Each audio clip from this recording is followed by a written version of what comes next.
ಶಕ್ತಿ ಅಚಲವಾಗಿರುವ ಸ್ಥಳ, ನಂಬಿಕೆಗೆ ಹೊಸ ಅರ್ಥ ನೀಡುವ ಕ್ಷೇತ್ರ, ಸಾವಿರಾರು ಭಕ್ತರ ಆರಾಧ್ಯ ದೈವವಾಗಿ ನೆಲೆಸಿರುವ ಅಂಗ್ರಳ್ಳಿ ಶ್ರೀ ವಿದ್ಯಾಚೌಡೇಶ್ವರಿ ಅಮ್ಮನವರ ಪವಿತ್ರ ಕ್ಷೇತ್ರಕ್ಕೆ ನಿಮ್ಮನ್ನು ಸ್ವಾಗತಿಸುತ್ತೆ. ಸ್ನೇಹಿತರೆ ನಮಸ್ಕಾರ. ನಮ್ಮ CBN ಕನ್ನಡ ಯೂಟ್ಯೂಬ್ ಚಾನಲ್ಗೆ ನಿಮ್ಮೆಲ್ಲರಿಗೂ ಆತ್ಮೀಯ ಸ್ವಾಗತ. ಇಂದಿನ ವಿಡಿಯೋದಲ್ಲಿ ನಾವು ಅಂಗ್ರಳ್ಳಿ ಶ್ರೀ ವಿದ್ಯಾಚೌಡೇಶ್ವರಿ ಅಮ್ಮನವರ ಇತಿಹಾಸ, ಮಹಿಮೆ, ವಿಶೇಷತೆ ಹಾಗೂ ಭಕ್ತರ ಅನುಭವಗಳ ಬಗ್ಗೆ ಸಂಪೂರ್ಣವಾಗಿ ತಿಳಿದುಕೊಳ್ಳೋಣ. ಆದರೆ ಅದಕ್ಕೂ ಮುಂಚೆ ನೀವಿನ್ನು ನಮ್ಮ ಚಾನಲ್ಗೆ ಸಬ್ಸ್ಕ್ರೈಬ್ ಮಾಡ್ಕೊಂಡಿಲ್ಲ ಅಂದ್ರೆ ದಯವಿಟ್ಟು ಸಬ್ಸ್ಕ್ರೈಬ್ ಮಾಡಿಕೊಳ್ಳಿ, ಪಕ್ಕದಲ್ಲಿರೋ ಬೆಲ್ ಬಟನ್ ನ ಕ್ಲಿಕ್ ಮಾಡಿ. ಈ ರೀತಿಯ ಕರ್ನಾಟಕದ ದೇವಸ್ಥಾನಗಳ ಕಥೆಗಳು, ಸಂಸ್ಕೃತಿಯ ವಿಚಾರಗಳು ನಿಮಗೆ ತಲುಪುತ್ತವೆ.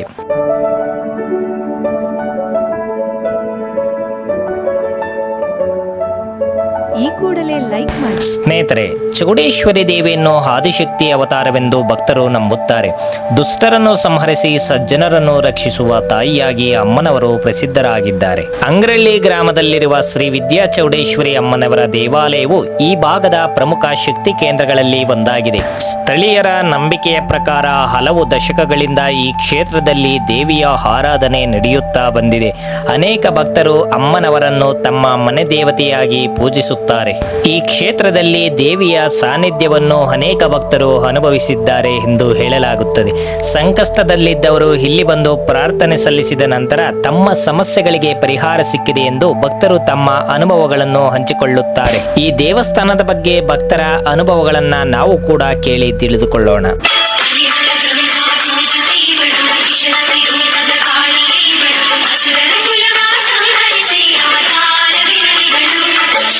ನೀವೇನ್ ಅನ್ಕೊಂಡಿದ್ರಿ, ಏನೇನಾಗಿದೆ? ನಂದು ಸೆಕೆಂಡ್ PU ರಿಸಲ್ಟ್ ಚೆನ್ನಾಗಿ ಬರ್ಬೇಕಂತ ಕೇಳ್ಕೊಂಡಿದ್ವಿ, ಹಂಗೆ ಚೆನ್ನಾಗಿ ಬಂತು. ಸೊ ಇವಾಗ ಅದಕ್ಕೆ ಮತ್ತೆ ವಿಸಿಟ್ ಮಾಡಿದ್ವಿ. ಇವಾಗ ಚೆನ್ನಾಗಿರೋ ಕಾಲೇಜ್ ಸಿಗ್ಲಿ ಅಂತ ಕೇಳ್ಕೊಳ್ಳೋದು. ಬರೋರ್ಗೆ ಏನ್ ಹೇಳ್ತೀರಿ? ಬರೋರ್ಗೆ ಬಂದ್ರೆ ಇಲ್ಲಿ ನಿಮ್ಗೆ ಎಕ್ಸ್ಪೀರಿಯನ್ಸ್ ಆಗುತ್ತೆ ಪವರ್ ಬಗ್ಗೆ, ಮತ್ತೆ ನಿಮ್ಗೆ ಚೇಂಜಸ್ ಆಗಿರೋದು ನೋಡಿ ಮತ್ತೆ ಮತ್ತೆ ಬರ್ಬೇಕನ್ಸುತ್ತೆ.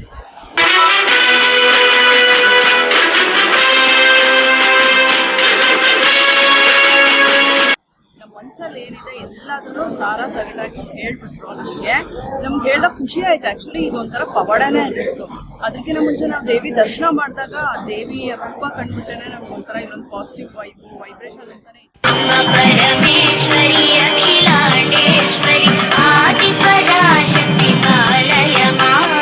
ನಮ್ಗೇನಿತ್ತು ಅಂತಂದ್ರೆ ಲೈಫಲ್ಲಿ ಎಲ್ಲರಿಗೂ ಆಸೆ ಇರೋ ತರ ನಾವು ಮನೆ ಕಟ್ಟಬೇಕು ಅನ್ನೋದೊಂದು ಆಸೆ ಇತ್ತು. ಆ ಟೈಮಲ್ಲಿ ನಾವು ಬಂದು ಕೇಳ್ಕೊಂಡಾಗ ನಮ್ಮ ಹತ್ರ ಏನು ಫೈನಾನ್ಷಿಯಲಿ ನಾವು ಏನು ಪ್ರಿಪೇರ್ ಆಗಿರ್ಲಿಲ್ಲ.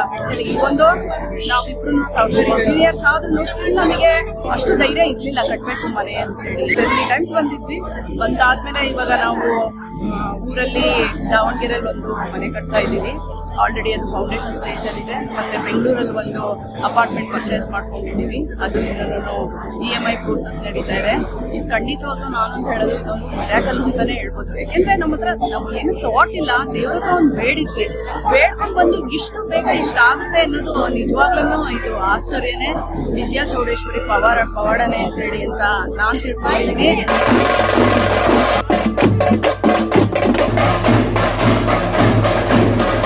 ಬರೋರಿಗೆ ಖಂಡಿತವಾಗ್ಲಿ ಬನ್ನಿ, ಆಯ್ತಾ? ಬಂದ್ಬಿಟ್ಟು ಯಾರು ಹೇಳಿದ್ರು ಮಾಡಿದ್ರು ಅಂತ ಬರ್ಬೇಡ್ರಿ. ನೀವಾಗೆ ಬನ್ನಿ, ದೇವಿ ದರ್ಶನ ಮಾಡಿ. ಆ ದೇವಿ ದರ್ಶನ ಮಾಡಿದ್ಮೇಲೆ ನಿಮಗೇನೆ ಅನ್ಸುತ್ತೆ ಎಷ್ಟು ಪವಾಡ ಇದೆ. ಲೈಫಲ್ಲಿ ಏನೋ ಒಂದು ಚೇಂಜಸ್ ಆಗಿದೆ. ಗೊತ್ತಿಲ್ದಲೇ ಇರೋರು ಅಥವಾ ನೆಗೆಟಿವಿಟಿ ಅನ್ನೋದೇನಿದೆ ಕಂಪ್ಲೀಟ್ಲಿ ನೀವು ಈ ದೇವಸ್ಥಾನದಿಂದ ಹೊರ ಹೋಗೋ ಹೊತ್ತಿಗೆ ಎಂಟೈರ್ ಥಿಂಗ್ ಪಾಸಿಟಿವ್ ಆಗೋಗ್ಬಿಟ್ಟಿರುತ್ತೆ ಲೈಫಲ್ಲಿ. ಅದನ್ನೊಂದು ಹೇಳಕ್ ಇಷ್ಟಪಡ್ತೀನಿ.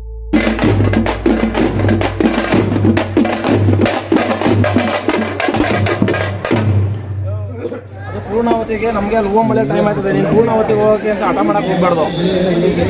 ಕೇಳಿಸ್ತದೆ ನಿಮಗೆ? ಹೋಗಂಬಳೆ ಟೈಮ್ ಆಗಲ್ಲ. ಅವರು ಲೇಟಾಗಿ ಮಾಡಿದ್ದಾರೆ. ಇನ್ನೂ ಅರ್ಧ ಗಂಟೆ ಆಗುತ್ತೆ ಅವ್ರು ಪೂರ್ಣಾವತಿಗೆ. ನೀನು ಪೂರ್ಣಾವತಿಗೆ ನಿಂತ್ಕೊಂಡ್ಬಿಟ್ರೆ ಹೋಗಂಬಳೆ ಮಾಡೋಂಗಿಲ್ವೇ? ಹೋಗಂಬಳೆ ಬೇಡ, ಇನ್ಮೇಲೆ ಪೂರ್ಣಾವತಿಗೆ ನಡಿ, ಪೂರ್ಣಾವತಿಗೆ ಹೋಗೋಣ. ಹೋಗಂಬಳೆನೇ ಬೇಡ, ಅಮ್ಮನವ್ರು ಕರ್ಕೊಂಡು ಮಾಡ್ಕೊಬತ್ತೀವಿ ನಾವು. ಇದೇ ಹಠ ಮಾಡ್ಕೊಂಡು ಕುತ್ಕೋಬೇಡ ನೀನು. ಎಷ್ಟೊತ್ತಾಗ ಟೈಮ್ ಹೇಳೋ? ಟೈಮ್ ಎಷ್ಟೊತ್ತಾಗದೆಯಾ? ಟೈಮ್ ಎಷ್ಟೊತ್ತಾಗದೆ? ಜನ ಗೊತ್ತಾಯ್ತಲ್ಲ ನಿನಗೆ? ಅಲ್ಲಿ ಮಂತ್ರಿಗಳ್ಬಿಟ್ಟು ಅಲ್ಲಿ ಪೂಜೆ ಮಾಡ್ತವ್ರೆ ಅಂದ್ರೆ ಅಲ್ಲಿರ್ಬೇಕು. ಹೋಮಳೆ ಮಾಡೋದು ಬೇಡ. ಬೆಲ್ಗೋಯ್ತು ಹೋಗಿ ನೋಡೋಣ ನೋಡಿ. ಮತ್ತೆ ಇವಾಗ ಎಲ್ಗೋಗ್ಬೇಕು ನೀನು? ಎಲ್ಗೋಗ್ಬೇಕಯ್ಯ? ಎಲ್ಗೋಗ್ಬೇಕು ಹೇಳ? ಆಯ್ತು ನಡಿ, ಎಲ್ಗೋಯ್ತು ನಡಿ. ಹಠ ಮಾಡ್ಕೊಂಡು ಕುತ್ಕೋಬಾರ್ದು. ನಮ್ಗೆ ಟೈಮ್ ಆಗಲ್ಲ. ಹಾಂ, ಟೈಮ್ ಆಗಲ್ಲನಪ್ಪ. ನಿಮ್ಮ ಟೈಮ್ ಆಯ್ತು. ಆಯ್ತು ನೋಡಿ, 11 ಗಂಟೆಗೆ ಮುಂದಿನ ಸಲ ಅಮಾವಾಸ್ಯೆಯಿಂದ 11 ಗಂಟೆಗೆ ಎತ್ತಿದ್ದೀವಿ. ಆಯಿತು, ಲೇಟ್ ಆಗೋದು. ನಡಿ ಹಠ ಮಾಡಬಾರ್ದು ಅವೆಲ್ಲ. ನಡಿಯಪ್ಪ, ಟೈಮ್ ಆಯ್ತದೆ. ಹಠ ಮಾಡ್ಕೊಂಡು ಕುತ್ಕೊಂಡ್ರೆ ಏನಾಯ್ತದೆ ಹೇಳೋದು ಅರ್ಥ ಆಯ್ತದನಪ್ಪ. ನಡಿ, ಆಯ್ತು, ಇನ್ನೊಂದು ಸಲಿಂದ ಮಾಡೋದು ನೋಡಿ. ಹಾಂ, ನಡಿಯಪ್ಪ, ಆಯ್ತು, ನಡಿ. ಆಯ್ತು, ತೆಪ್ಪಾಗ ನಡಿಯಪ್ಪ, ಆಯ್ತು. ಕಳಿಸ್ತಾರೆ ಬನ್ನಿ ಮುಂದೆ. ನಾವು ಗುಲ್ಬರ್ಗ ಜಿಲ್ಲೆಯ ಅಫ್ಜಲ್ಪುರದವ್ರು ಬಂದಿದ್ದು. ಇದೇ ಫಸ್ಟ್ ಟೈಮ್ ನಾವು ಇದರ ಸತಪ ಅಡಲ್ಗಿ ಅಫ್ಜಲ್ಪುರ ನಮ್ಮದು 4 ಜನ ಕೂಡ್ಕೊಂಡು ಬಸ್ಸಲ್ಲಿ ಬಂದಿದ್ದೆವು. ನಮ್ಗೆ ಯೂಟ್ಯೂಬ್ ನೋಡಿದೆವು. ಯೂಟ್ಯೂಬ್ದಲ್ಲಿ ಇದು ಬಂದಿದ್ದು ಗೊತ್ತಾಯಿತು. ಈಗ ನಮ್ಮ ಭಾಗಕ್ಕೆ ಸ್ವಲ್ಪ ಮಳೆ ಕಮ್ಮು. ಈಗ ಮಳೆ ಕಮ್ಮಿ ಇದ್ದಕ್ಕೆಲ್ಲ ಮಳೆ ಆಗಬೇಕು ಚೆನ್ನಾಗಿ, ರೈತರ ಸಮಸ್ಯೆಗಳು ಈಡೇರಬೇಕು. ಹಾಗೆ ನಮ್ಮ ವೈಯಕ್ತಿಕ ಕೆಲವೊಂದು ಸಮಸ್ಯೆಗಳು ಕೂಡ ಈಡೇರ್ತಾವತ್ತ. ರೈತರು ಗೂಳೆ ಹೊರಟಿದ್ದಾರೆ. ಬೆಂಗಳೂರು ಸಿಟಿ ಅಥವಾ ನಮ್ಮ ಕಡೆಗೆ ಮುಂಬೈ, ಪುಣೆ ಈ ಥರ ಬೇರೆ ಬೇರೆ ಕಡೆ ಹೋಗ್ಲಿಕ್ಕತ್ತಿದ್ದಾರೆ. ದೇವರ ಸ್ವಲ್ಪ ಚೌಡಮ್ಮ ಇದು ಕೊಟ್ಟಳ, ಮಳೆ ಸರಿಯಾಗಿ ಆಯಿತು ಅಂದ್ರೆ ಮತ್ತೆ ನಮ್ಮ ಭಾಗಕ್ಕೆ ಬೆಳೆ ಚೆನ್ನಾಗಿ ಬರ್ತದೆ. ಮತ್ತು ನಾನು ಅನ್ಸೂಯ ಅಂತ ಮೈಸೂರಿನಿಂದ ಬಂದಿದ್ದೀನಿ. ನಾನು ಇದು ಯೂಟ್ಯೂಬ್ನಲ್ಲೇ ಸರ್ಚ್ ಮಾಡಿದ್ದು, ಯೂಟ್ಯೂಬ್ನಲ್ಲಿ ನೋಡಿ ಬಂದಿದ್ದು. ಆ್ಯಕ್ಚುಲಿ ನನ್ನ ಮಗಳದ್ದು ವಿದ್ಯಾಭ್ಯಾಸಕ್ಕೋಸ್ಕರನೇ ಬಂದಿದ್ದೆ. ನನ್ನ ಮಗ 2nd PU ಇದ್ದಾನೆ, ಮಗಳು 10th ಇದ್ದಾಳೆ. ಎಲ್ಲ ದರ್ಶನ ಮಾಡಿ ಹೋಗೋಣ ಅಂತಲೇ ಬಂದಿದ್ದೆ. ಸೊ ಇವತ್ತು ಅಕ್ಷರಾಭ್ಯಾಸ ಇಲ್ಲ ಅಂತೆ, ಆದರೂ ಪರವಾಗಿಲ್ಲ, ದರ್ಶನ ಆಗಿದೆ ಒಳ್ಳೆ. ಮತ್ತು ಮಧ್ಯಾಹ್ನ ಮಹಾಮಂಗಳಾರತಿ ಎಲ್ಲ ಇದನ್ನು ಮುಗಿಸ್ಕೊಂಡು ಹೋಗಿ ಮತ್ತೆ ಅಕ್ಷರಾಭ್ಯಾಸಕ್ಕೆ ಅಂತಲೇ ಅದು ಸಂಡೇ ಮಾತ್ರ ಅಂತ ಇರೋದು. ಹಾಗಾಗಿ ಮುಂದಿನ ವಾರದಲ್ಲಿ ಭಕ್ತರ ನಂಬಿಕೆಯ ಪ್ರಕಾರ ಅಮ್ಮನವರಲ್ಲಿ ಭಕ್ತಿಯಿಂದ ಬೇಡಿಕೊಂಡರೆ ಮನೋಕಾಮನೆಗಳು ಈಡೇರುತ್ತವೆ. ಆರೋಗ್ಯ, ವಿದ್ಯಾಭ್ಯಾಸ, ಉದ್ಯೋಗ, ಕುಟುಂಬದ ಸುಖ ಶಾಂತಿಗಾಗಿ ಸಾವಿರಾರು ಭಕ್ತರು ಇಲ್ಲಿ ಪ್ರಾರ್ಥನೆ ಸಲ್ಲಿಸುತ್ತಾರೆ. ಈ ಕ್ಷೇತ್ರದಲ್ಲಿ ಪ್ರತಿನಿತ್ಯ ನಿತ್ಯ ಪೂಜೆ, ಅಭಿಷೇಕ ಹಾಗೂ ಮಂಗಳಾರತಿ ನಡೆಯುತ್ತವೆ.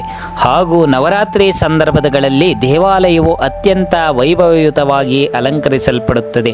ಈ ಸಮಯದಲ್ಲಿ ಸಾವಿರಾರು ಭಕ್ತರು ಆಗಮಿಸಿ ಅಮ್ಮನವರ ಆಶೀರ್ವಾದ ಪಡೆಯುತ್ತಾರೆ. ಸ್ನೇಹಿತರೆ, ಹಂಗ್ರಳ್ಳಿ ಶ್ರೀ ವಿದ್ಯಾ ಚೌಡೇಶ್ವರಿ ಅಮ್ಮನವರ ಕ್ಷೇತ್ರವು ಕೇವಲ ಒಂದು ದೇವಾಲಯವಲ್ಲ, ಅದು ಭಕ್ತಿ ಮತ್ತು ನಂಬಿಕೆಯ ಪ್ರತೀಕವಾಗಿದೆ. ನೀವು ಕೂಡ ಒಂದು ಬಾರಿ ಈ ಪುಣ್ಯಕ್ಷೇತ್ರಕ್ಕೆ ಭೇಟಿ ನೀಡಿ ಅಮ್ಮನವರ ಆಶೀರ್ವಾದ ಪಡೆಯಿರಿ. ಈ ವಿಡಿಯೋ ನಿಮಗೆ ಇಷ್ಟವಾದರೆ ಲೈಕ್ ಮಾಡಿ, ಶೇರ್ ಮಾಡಿ ಹಾಗೂ CBN ಕನ್ನಡ ಚಾನಲ್ ಅನ್ನು ಸಬ್ಸ್ಕ್ರೈಬ್ ಮಾಡಿ. ಮುಂದಿನ ವಿಡಿಯೋದಲ್ಲಿ ಮತ್ತೆ ಭೇಟಿಯಾಗೋಣ. ಅಲ್ಲಿಯ ತನಕ ಜೈ ಹಿಂದ್, ಜೈ ಕರ್ನಾಟಕ ಮಾತೆ, ಜೈ ಶ್ರೀ ವಿದ್ಯಾ ಚೌಡೇಶ್ವರಿ.